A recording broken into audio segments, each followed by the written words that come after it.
Well, hey there, YouTube. Petey Twofinger here. I had a question. I had a comment. It was a guy full wave wrecked. First, woot woot. And then he says, nice, comprehensive, in depth, and entertaining. Thanks, Petey. By the way, he didn't watch the video. By the way, can you recommend a 1960s transistor identification site or resource? I scored three parts cabinets full. I have no idea. New old stock 60s transistors, resistors, wtfistors. Any advice would be awesome. Thanks. Well, I hate to tell you, full wave wreck, there's no way you're going to be able to identify a good portion of that stuff. So what I'm going to do, I'm going to go ahead and give you my address. No, I'm just kidding. So how the heck are you? I'm doing awful. They scheduled my wife at her second job. Again, both days on the weekend. She's just constantly gone. She's never here.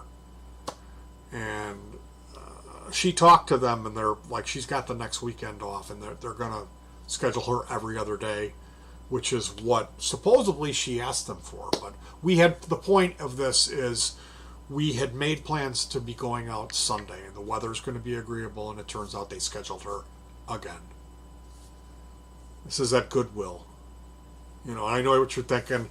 Oh, it's his wife's having an affair on him. No, she's there working. Trust me. I go there because I drop her off, and you know she's in there working. But yeah, I'm just down in the dumps. I got shafted on this germanium transistor deal. I ordered these. They were supposed to be 30 to 100, and they were all in the 30s, just at the bottom of the barrel. And then they refused to return. It's a big eBay battle and all this. All of the chassis, I got 3 pedal chassis that came, and I was going to polish them to chrome finish. I got a buffing wheel, bought all the sandpaper and junk, and all 3 of the chassis were unbelievably pitted, like they made them with slag, like just pits and like the worst. So I tried sanding that, and I blew my rotator cuff or whatever you call that. It's fire pain in my elbow. So she's been gone. She's working all the time, and I'm here by myself, just all unbelievably depressed. And at this point, I don't even want to do these pedals. I don't even want to do it anymore. Every time I try to help somebody out, I get tag teamed by the tube tone crew telling me, "Oh, why are you modeling a tube tone? Tube amp's always going to sound better." I'll try to help somebody and explain something out. They'll ask a question, and I know all about it, and I'll type it out, and then I get WT. WUT. What? I get that. And it's just, you know, the just about the worst thing that happened was when a guy had asked about modeling. He didn't know what he needed to get for a computer to do amp modeling, and I typed this thing out, and I got attacked by so many people. Then I went over at this, I don't really want to say the name of this place, but it was a very popular website, and the guy was cool with me. We were joking around on every one of his videos. I would make a wacky comment, and then he said something, and it was something that I knew about, and I explained to him what I do, and he came back at me and attacked me, you know. So later on, I made these videos about can't we all just get along? It's about, I found this group of guys that were guitar players that were unbelievable haters. They were like some scary stuff going on there, and I commented on some of that, and now I get between 5 and 10 thumbs down on every one of my videos. So it's like when people have questions, I don't mind. I know this full wave wreck guy. I know he's a legit fan, or he's supported the channel. I don't want to say fan because then it sounds like I'm something special, which I'm not. What I am is I try to do the best that I can possibly do to share every last bit of information that I wish I had in advance before looking into something. And I'm doing this for karma. It's an experiment to see if I'm doing the best I can do to help people out, is that going to come back to me? Okay? And so then having like my plans set up for this weekend to go out and make music, having that fall through was just, you know, it's just been a lot of poopy stuff going on lately. And that was reflected in the video that I made today. I'm unbelievably depressed that I made this video on the petey's peds. It was a fuzz tone video. And so thanks for the nice comment, Full Wave Rec, but I know that video was substandard, and it's just because I promoted the first one, or it was like maybe the third one. It was the MXR Blue Box. I went and really tried hard to get people to watch it, and I got like 100 views in one day on it, and then nobody came back. Nobody came back. A few people said nice things, but no, unless YouTube is, I mean, I don't know. I don't know what it is. I guess I'm too much for most people. The videos are too long. That's what I really think it is. So I'm just kind of down in the dumps because it's just been a lot of bad luck, and you know, things not going my way, and then having this amount of rain we had, when we weren't able to go out and make music because I live in this apartment situation, and it's not quiet. There's kids everywhere running up and down the stairs, screaming in the parking lot, constantly noise. It's an ethnic neighborhood, and there's Hispanic people that have parties, so you're hearing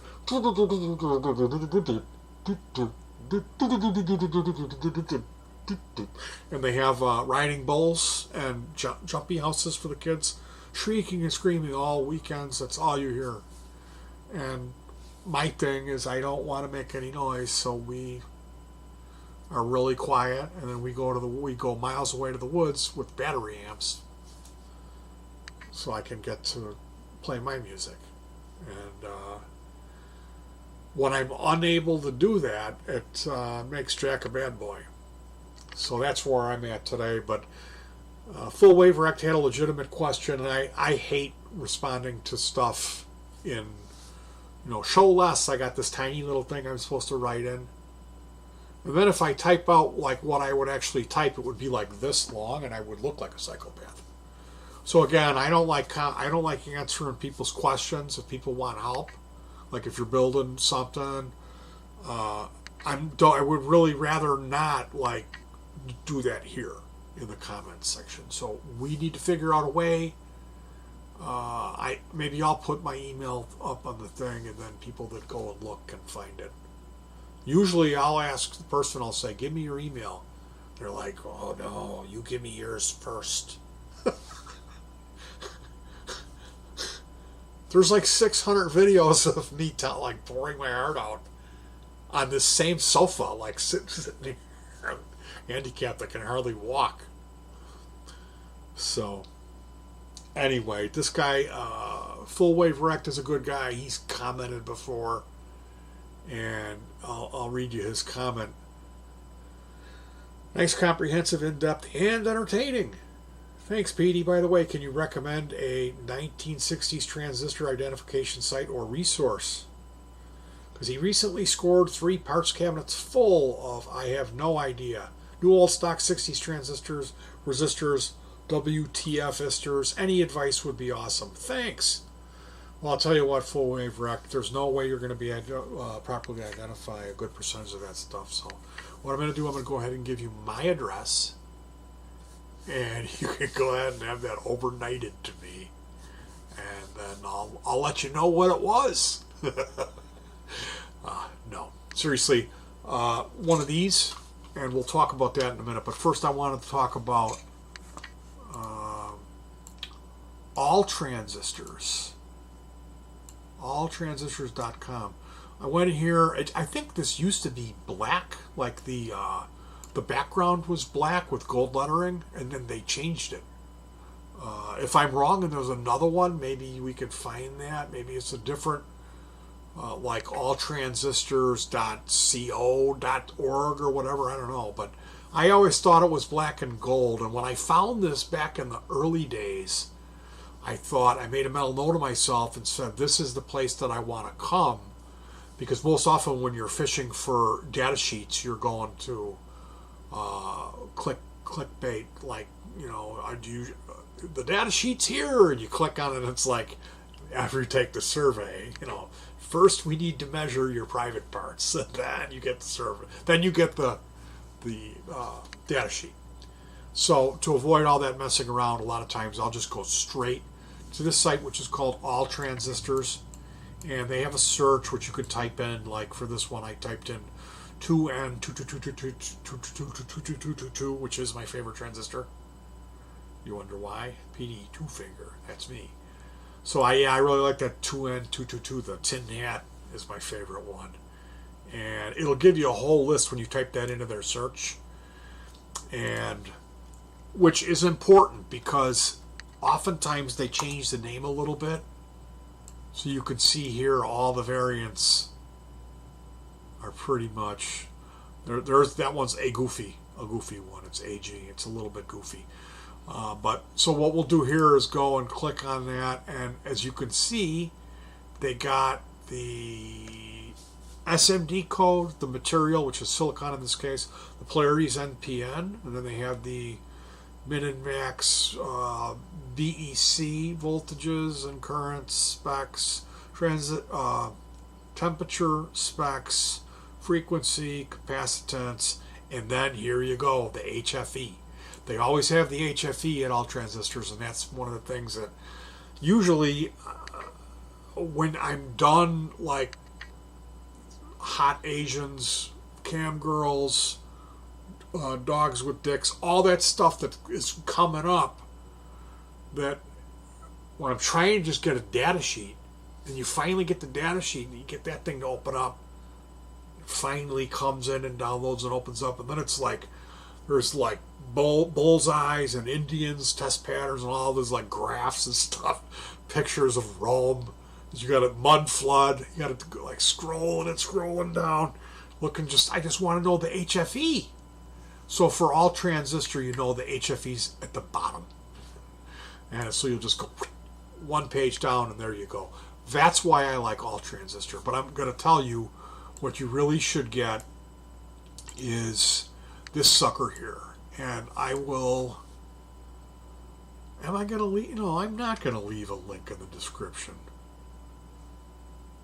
I know you didn't watch that whole video, and you kept telling me how good it was, so... I know you didn't.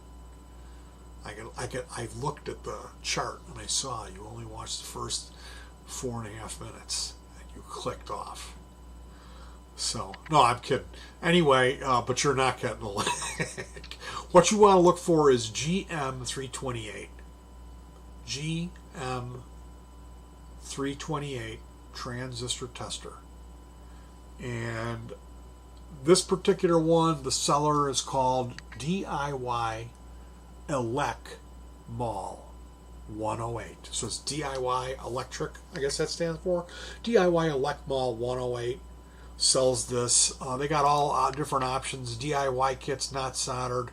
Now, what I would recommend is there is some surface mount stuff on here, and supposedly they'll show you that if you buy the kit, they do that surface mount soldering for you. You just have to do the through hole.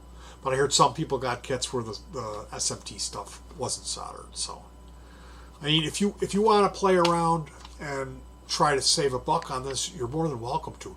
Let me know what you got, because there's $7 models, but I heard they don't test for leakage in PNP GE transistors, germanium, the old ones that we want. And you need to test for how much they leak, the leakage test.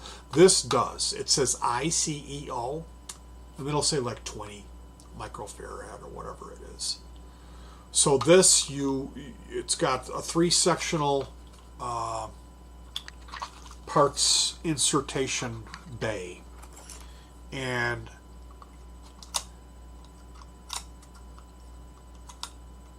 gee, I cut my nails. That's the one thing I don't like, is how this, basically how it works is, these are slots all in here, okay? And you see there's ink on the middle ones. So there's like 3 of them here, 3 of them here, and then the black one and then below it they're mirrored. So these are the same. And what you do for this will test it. Whatever you put in this, it tells you what it is exactly, and it measures it, and it also tells you the pinout. So if you have these transistors and you don't know what they are, you just plop it in here. You put one leg on the right side, one leg in the middle, where that black line is. That's like the middle one. I don't know if you could think of it as the ground. It's like for transistors, it's like now they have E, B, C. You would think that would be B, like the middle one. So if it's just a resistor or a diode or a capacitor, you put one leg of the component on the right side and one leg of the component on the left side. You don't use that middle, the black one. And when you get it seated in there, then you click this down. This lever goes, it's a lever that goes down, okay? And you do that with your hand, and what that does is it's like a vise, and it grabs the part and crimps it in to hold it to get a good reading. And then you turn this sucker on, and it'll think for a minute, and then it'll go ahead and tell you it's a resistor. Right now it's saying unknown part or damaged part because there's nothing in it. But yeah, this is a really cool thing. I got it and tested all the germaniums, the assembly of it. You know, you can get them in kits, and you can get also this case. They sell it without the case. I personally, unless you're like really strapped for cash, I bought it assembled with the case, but I had to put the case together, and the case, it's a hassle to do. How do you turn this thing off?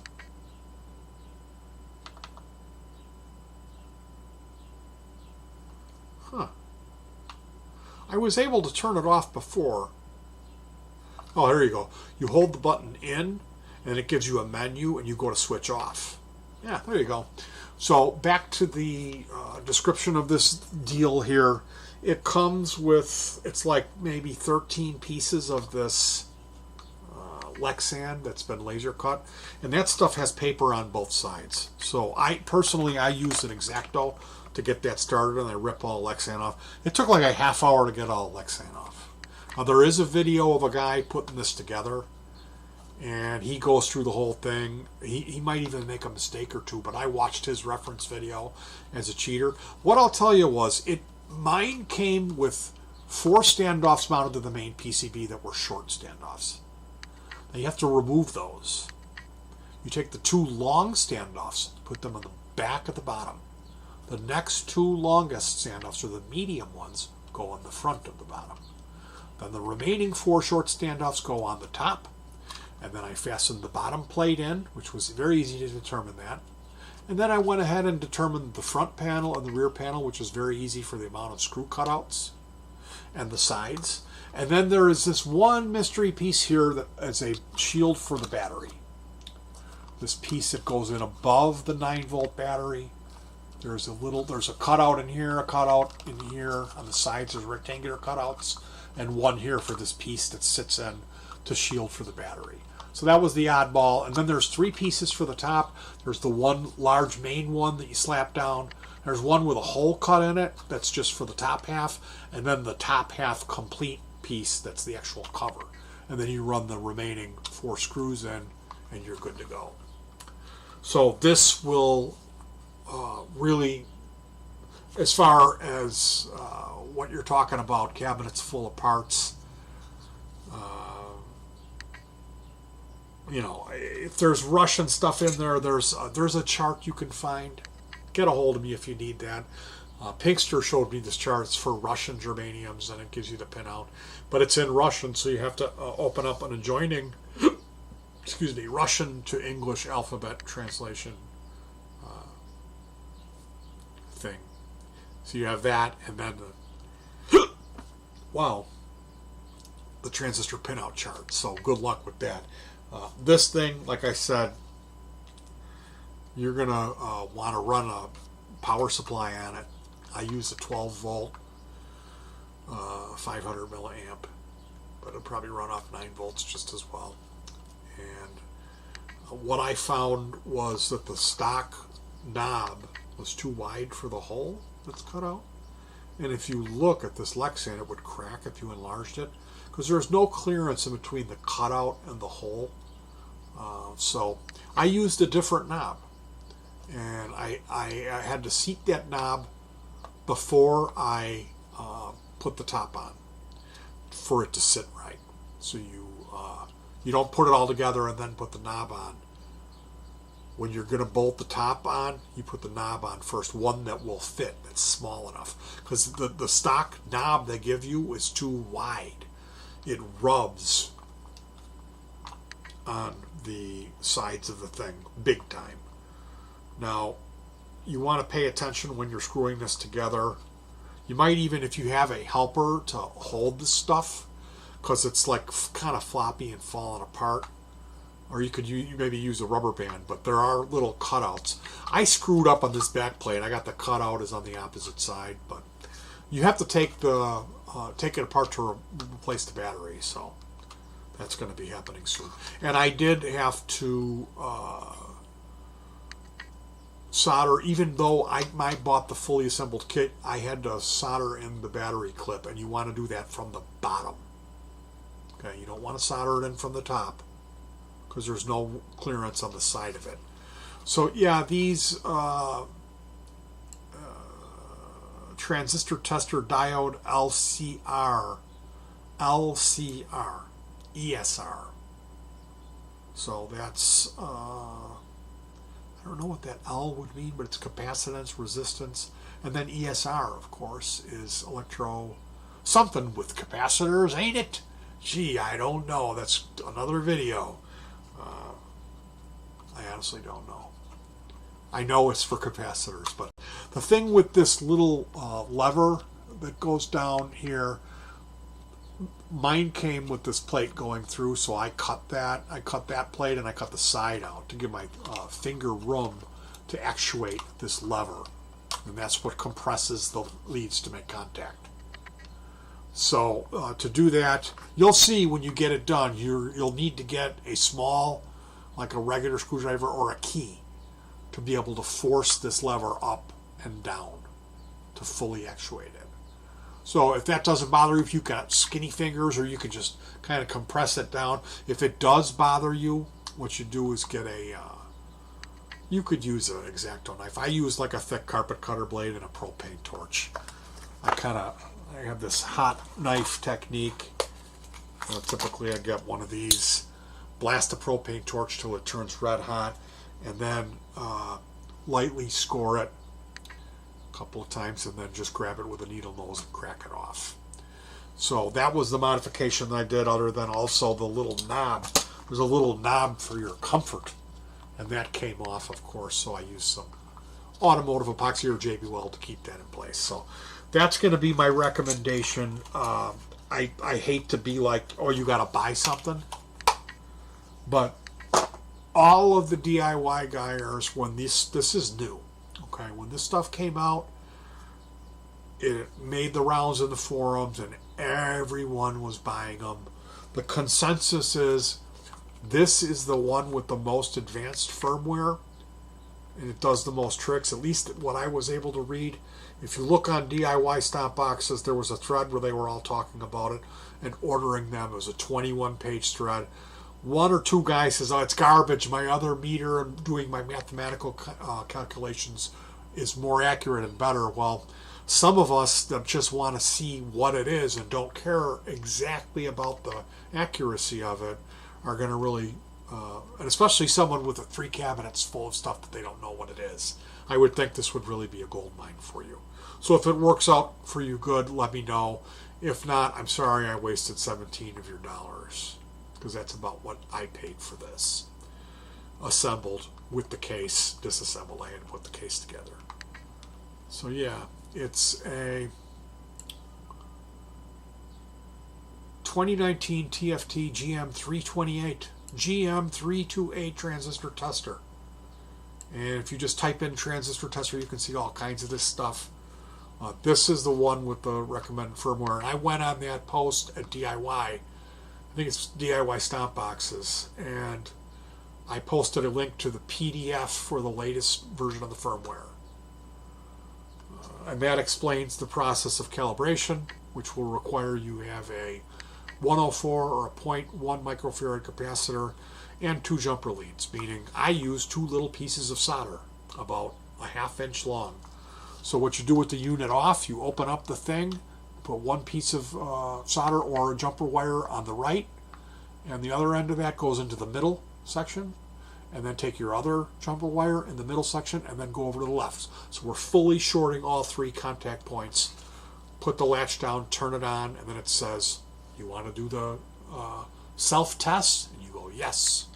And then it goes through, and at one point it will say, unleash the probes. It starts blinking. Probes, unconnect probe.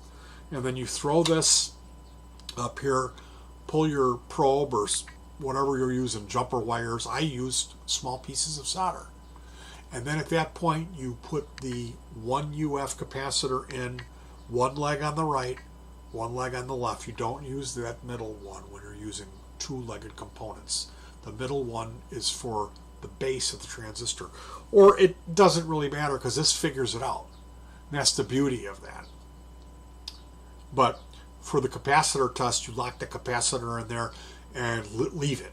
Just let it sit and be patient, and eventually it'll finish up and it'll give you a number on the capacitance. Now, I tested germanium transistors with it uncalibrated and calibrated, and it did not make a difference in the test. So if it's always going, hey, calibrate me, you can calibrate it, but I think if you shut the power off, the calibration goes away. So that might just be a pesky thing that you want to ignore. More information in the data sheet. And I'll tell you what, full wave rect, I'm going to wish you luck because this is unbelievably long. But please let me know how that worked out for you. And thank you so much for your positive comment today.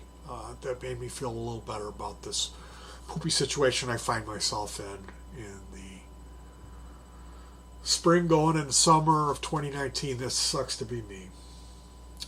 But hey, I got new music.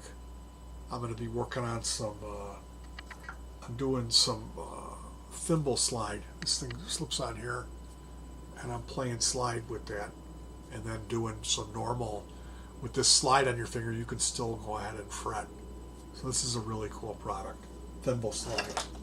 Check them out. They're cheap too. It's not very much money. Get a large. Don't get the extra large. All right, you guys. Peace.